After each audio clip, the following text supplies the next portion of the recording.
L'erreur est humaine, le pardon est divin. D'abord, cette phrase. José, je sais que tu m'écoutes. Je ne sais pas ce qu'on vous dit dans la Bible. Et je ne sais pas ce que tu as lu dans le dictionnaire. Mais quand on dit l'erreur, quand on dit une erreur, elle se commet une seule fois. Et on la corrige. Et une fois elle est corrigée, on ne refait plus la même. Quand on la refait, ce n'est plus une erreur. L'être humain n'est pas infaillible. On peut tomber. Que c'est une erreur. Tu avais commis une erreur lorsque tu avais eu le premier enfant. Ça, c'était une erreur. Le deuxième enfant n'est pas une erreur. José, ce que tu as fait n'est plus une erreur. Les gens t'avaient déjà pardonné à partir du premier enfant. Ils ont parlé et ils t'ont pardonné. Ce n'est plus une erreur, José. C'est de la provocation. C'est une insulte à Dieu. Tu fais une erreur dans tel domaine, Dieu te pardonne. Tu fais une autre erreur un autre jour, ou bien une autre fois, dans un autre domaine. Dieu va te pardonner. Jusqu'à même 700 fois. Mais si tu as fait une erreur dans tel domaine, et que Dieu te pardonne, et tu viens faire la même erreur, Dieu ne peut pas te pardonner. Après le crime de sang, c'est l'adultère qui vient. Quand tu arraches le mari de quelqu'un, Dieu te maudit. Et tu as dit aussi que le pardon est divin. Oui, le pardon est divin. Mais si les gens vous font croire que Dieu pardonne tout et n'importe comment, je vais te dire aussi que c'est faux. Si Dieu pardonnait tout et n'importe comment, Dieu a ses limites. Si Dieu pardonnait tout et n'importe comment, il n'allait pas frapper Sodome et Gomorrhe. Il n'allait pas envoyer le déluge au temps de Noé. Ces deux exemples peuvent t'amener à comprendre que Dieu ne pardonne pas tout et n'importe comment. Si Dieu pardonnait tout et n'importe comment, Dieu n'allait pas maudire Adam et Ève. Lorsque Ève a trahi et qu'elle est revenue à Adam et il a accepté le péché, les deux ont été maudits. Le crime d'inceste, Dieu ne pardonne pas ça. Et le crime de sang, voilà les deux plus grands péchés que Dieu ne pardonne pas. La vérité est que j'ai suivi mon cœur. Je ne suis qu'un être humain.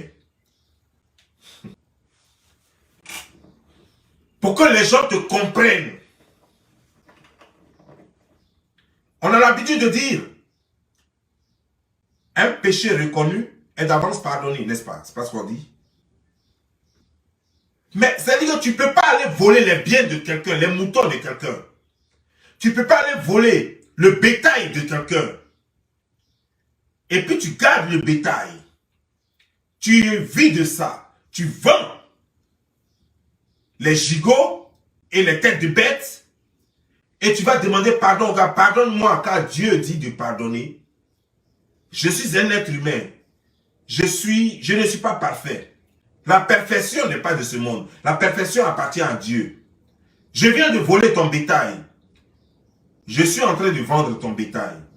Je suis en train de nourrir ma famille avec ton bétail. Alors, pardonne-moi. Mais je ne vais pas te rendre ton bétail. Je vais toujours continuer de consommer ton bétail. Je vais continuer de profiter de tes biens. Je vais toujours occuper tes terres. Je vais toujours occuper ta maison. Ta femme est toujours avec moi. Ton enfant est toujours avec moi. Mais pardonne-moi. Dieu même refusera de te pardonner. Pour se faire pardonner, lorsque c'est encore réparable, c'est de rendre à celui que tu as volé sa chose, sa chose. Tu retournes sa chose et tu dis pardonne-moi pour mes péchés. Puis tu t'agenouilles. Et puis tu mets la bouche sur toi pour que la personne ait pitié de toi pour te pardonner. Tu ne peux pas faire kriki-riki, continuer de faire kriki-riki avec Sérédien en narguant Aline. Et puis tu dis le monde entier devrait te pardonner, non qu'à comprendre que tu es un humain. Qui a dit que tous les humains sont sadiques? Qui a dit que tous les humains sont démoniaques? Qui t'a dit ça? Sache que ce n'est pas parce qu'on est humain qu'on est forcément plein de péchés. Tu es une pécheresse et pécheresse, tu veux rester. Parce que tu peux changer ton statut de pécheresse, mais tu veux y rester. Parce que tu n'as aucune crainte de Dieu. Parce que tous ceux qui ont la crainte de Dieu prient pour changer et veulent demeurer changés.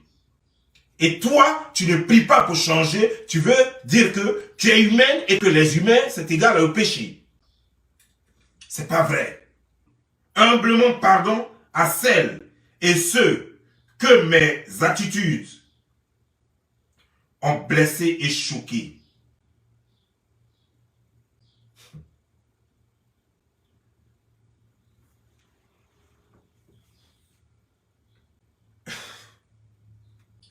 Personne n'est choqué. Ils ne sont pas choqués. C'est pas maintenant en fait que je veux dire. Je veux dire que c'est pas maintenant que nous sommes choqués. Depuis le premier enfant, nous avons été choqués.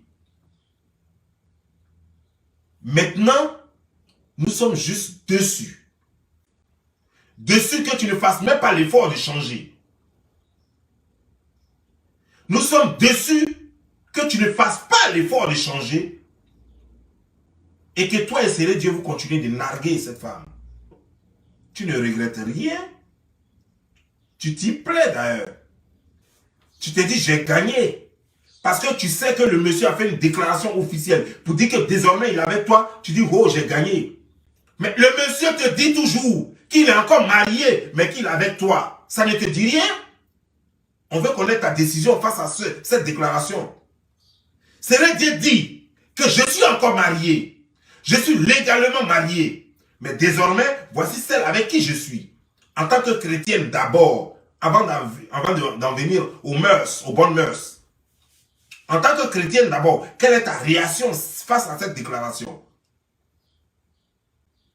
En tant que chrétienne, quelle est ta réaction face à cette déclaration d'un homme qui dit je laisse mes 5 enfants avec leur mère, je les abandonne, je me mets avec une femme sans avoir divorcé.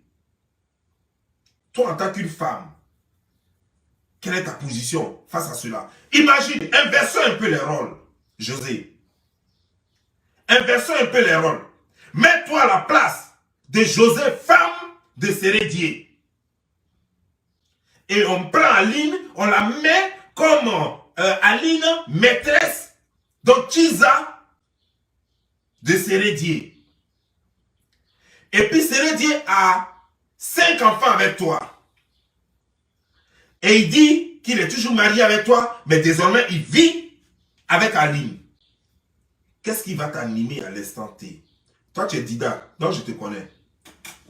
Sérédier allait apprécier, parce que de la façon, il est de l'ouest là. C'est comme ça que tu es de l'ouest. Sans chaud, vous deux, vous avez ça. Sérédier a sans chaud, tu as sans chaud. Les chaussures, les assiettes, tout y allait passer. Même télévision, même ça allait rentrer dans le visage de quelqu'un. Poubelle, assiette, même microwave, tout ça allait rentrer dans le visage de quelqu'un, bien sûr, tête de quelqu'un. Qu'est-ce que le pasteur, qu'est-ce que ton pasteur t'a conseillé durant tout ce temps? C'est ce que je veux comprendre. Parce que d'après ce que j'aurais appris, il paraît que c'est une pastoresse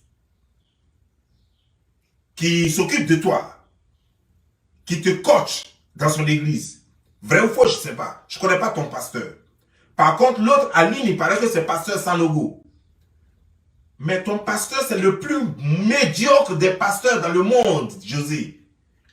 Le plus démoniaque des pasteurs dans le monde. Si c'est une femme ou bien un homme, je ne sais pas. Mais en tout cas, ce pasteur ne mérite même pas d'avoir une seule personne qui fréquente. Parce que ça, c'est une prostituée, ce pasteur. C'est-à-dire que je ne sais pas si c'est un homme ou bien une femme, mais c'est un prostituée ou bien une prostituée qui est là, qui encadre des tchizas dans son église pour les envoyer enlever les maris des gens jusqu'à prendre 2 grossesses. Moi, à sa place, je t'aurais renvoyé de mon église. Pour ne même pas que j'ai la responsabilité devant Dieu. Mais elle est complice de tout ça parce que c'est elle qui t'encourage. Parce que aujourd'hui, là, tout le monde sait que les pasteurs aiment l'argent. Tant que tu viens lui donner les 100 000 francs, les 200 000 francs, bien les 500 000, les 1 million, ça lui va. Elle va t'encourager ou bien il va t'encourager à commettre, à faire la bêtise et à continuer de s'aimer la bêtise. Et mais on ne fait pas ça. Qu'est-ce qui te fait croire que Seigneur Dieu plutôt va rester à toi? Qu'est-ce qui te fait croire que Seigneur Dieu va rester à toi? Qu'est-ce qui te fait croire qu'après 3 enfants de plus, ça va faire 5 enfants, il ne va pas te laisser aussi pour aller faire encore? Parce que n'oublie pas que tu n'es même pas la seule pendant tout ce temps avec qui il a eu l'enfant. Il a eu un autre enfant en France. Il va continuer d'en avoir. Parce que quand on voit un chaud lapin, on connaît. C'est un chaud lapin. Ça, c'est clair. Et toi seul, tu ne peux pas le supporter parce que le gars, il a les reins qui brûlent. Rends-lui son mari.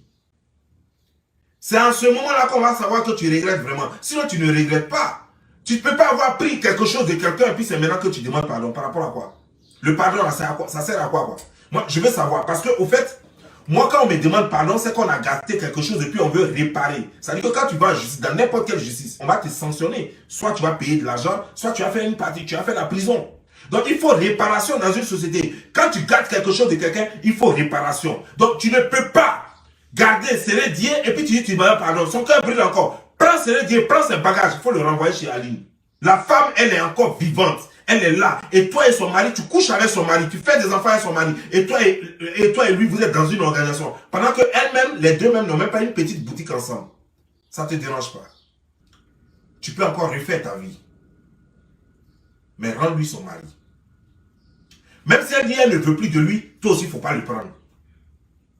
Même si elle dit qu'elle ne veut plus de Seigneur Dieu, toi aussi, il ne faut pas le prendre parce que c'est un cadeau empoisonné.